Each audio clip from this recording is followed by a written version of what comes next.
Here is the sleeve pattern. And how do we go about the sleeve pattern? You know, this is the front and this is the back side of the, so you measure what you have here in front, then like we've already measured, we've marked it here already, we're going to put it back here, or trace it back here. You mark it, you do the same thing at the back, you trace the remaining stuff you have, then you're going to mark it, and then you join the lines together. So you create a facing or a lining for you to turn this edge in, and for you to do that, just add 1 centimeters 1 centimeter sewing allowance, so that you have a neat way of turning it in.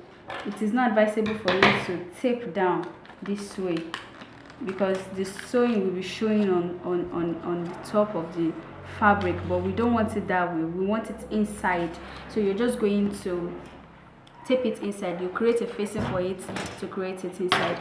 So here we have our sleeve here and here.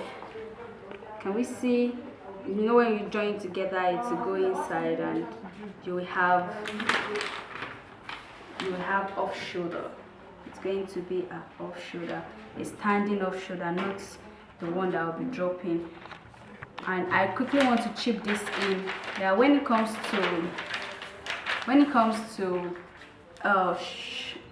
off shoulder, the back side, you just trim it a little bit so that you have a firm side. Trim it a little bit.